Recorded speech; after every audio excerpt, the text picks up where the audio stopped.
kampu zaabwe ne banoonya green pasture bajja mu Kampala bavuga ziboda basanga mu butale bakyala baabwe batambuza ebintu ku makubo okwo bonna bali wano batunyigiriza dda boda be bajjuddemu kati abamu basirikale bakozesa ne babawa wambiga ne babawa boda bali mu Kampala kati ne mbabuuza ze mwita region za refugees eziriwa tugende tuzirabe ekyamazima nga teziriyo kakati ne batugamba aba ministry but sente zino eza grant ziri call restrictions zirimu conditions zirina kugenda mu bifo ebyokka ebirimu ba refugee kofe very good kakati tukolebo tuti ezaabo tuzisindike mu bifo bimugamba nti birimu ba refugee zine za government zijjuze eno tusobole okubanga tulina obwenkanya mu kugabanya ne bakikiriza nabadde kyokulabirako nti kakati mulwanyisa okugoba ebyennyanja abavubi balime kuddukira mu byennyanja bonna kulekemu batono abagagga abavuna mukoze eki mubagobye ku bizinga nga Kalangala ku bizinga nga Buvuma district tewali kizinga osangako kimwe kina secondary school otwagala okwagasa abaana bano basome buli kizinga ekitwalibwa tukiwa priority kubanga bugendo tunuulira enrollment yaabwe ku secondary school batono abekalangala batono ddala ekyo twandibadde tuteeka munjiwadde amasomero ameka Kalangala nga tebagiwadde ne mugamba ffe mu Wakiso district nze jangu ewaffe nina Katabi sub county Gombo yalimu abantu basukka mu 5,000 dina akasomero ka government aka oba mwinaga private agabalikiriza nedda kati kino bwe twatuli kweno issue tetwagala te kutunula bya private senga tebaba awencha senga baggalawo senga amasomero gabe bagafuula church senga bagafuula theatre basobola kubanga abantu bonna bagudde private institutions ejja kuzogerako oluvannyuma naye nga tugamba government tugabanye n'obwenkanya sente zino ezigenda okusasulwa nga tuyita mu sente mu musolo. If anything, Buganda region, Central region, erimu abantu abasinga obungi yesinga okuvaamu omusolo omungi yandibadde wanayo priority. Wakiso nga district nefuna amasomero nga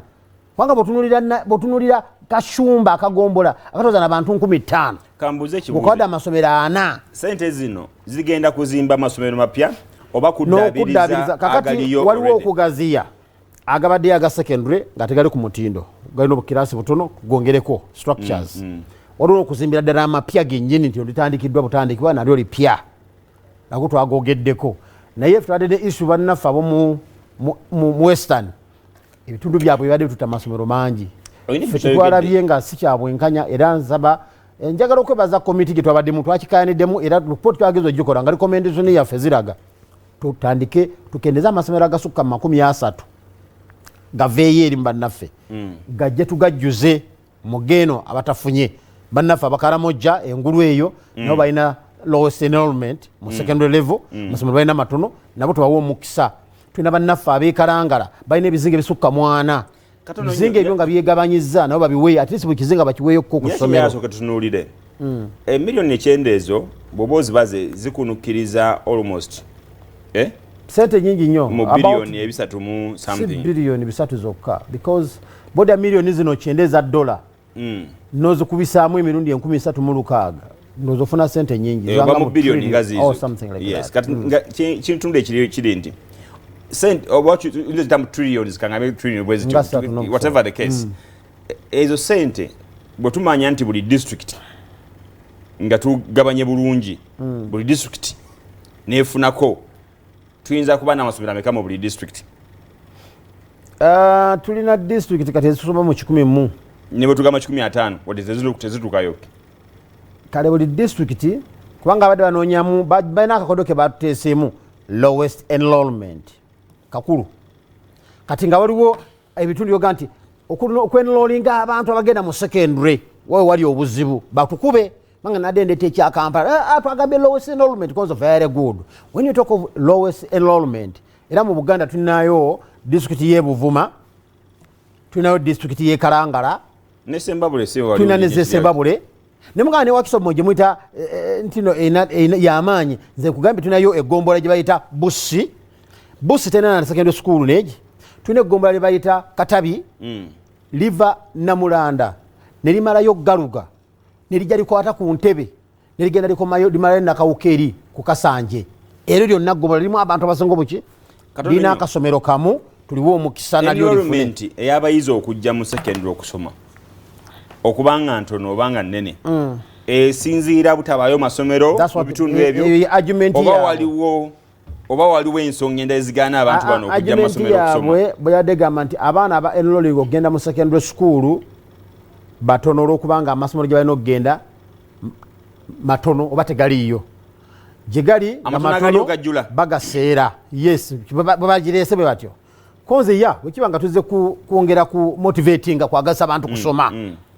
tubasembereze service nearer to the people tunoonye naffe mu Buganda tulinamu ebifo bingi nnyo ebitalina n'amasomero ga secondary gende kayunge yebbaale wansi teri masomero ga government ga secondary so tubawe bonna bafune mu bufunze sente zo mugenda kuzikiriza so sente twagambe tulina okuzikiriza kubanga badde batuwadde deadline ya 2 weeks tubagamba sente twagala kuzijjayo okwewola sente si kubi problemu gye tulina ye bannaffe bano bakozesa batya sente ze twewoze okusooka bazijjayo bo benyini bakuba ba contractor era nokitwa kijjeeyo ne befuula ba contractor bagenda okuzimba amasomero contractor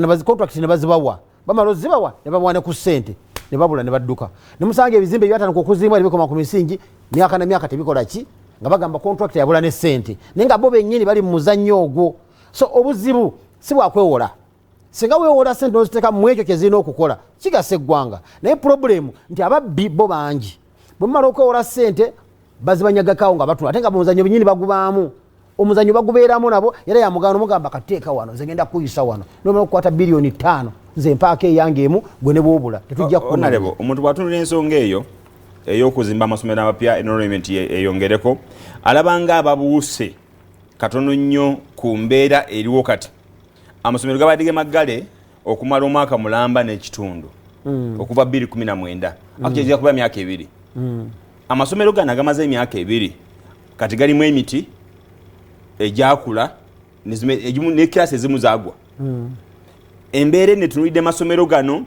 agayisidde obubi mu COVID-19 abaana bagenda okuddayo okusoma nga gali talatibu oba etunulidde butunulizi nteekateeka eyo okujjuza amasomero tunulidde olw'ensonga tusaba okusoma kutandike nga obudde bukyali masomero ewanga n'amasomero ago tegaliiyo ng'ate gano agafunye ebizibu si ye focus y'enteekateeka eno kyenjagala nti abasajja bana bazze okusaba looni bazze ne conditions zaabwe so nga nze njagala tubamanagingire mu conditions zaabwe muzze kwongera ku masomero gaabwe anjigiriza nti aga secondary nti otyo naye nga bagana engabanya gye mugenda ogagabanyamu yeyo entuufu kubanga sente zo zigenda kusasula fana Uganda ffenna lwaki muwaddeko ekitundu ekimu amasomero mangi abala nga tembawadde mwakoseza kriteria ki babadde bozaawoza kriteria y'abarifugee kofe yes bwekibanga rifugee azimbidde Nakivale azimbidde Kashumba ng'eggombolola essomero erya secondary lwaki nayo gavumenti ogenda ozimbe n'omulala azimbe gafuuka 3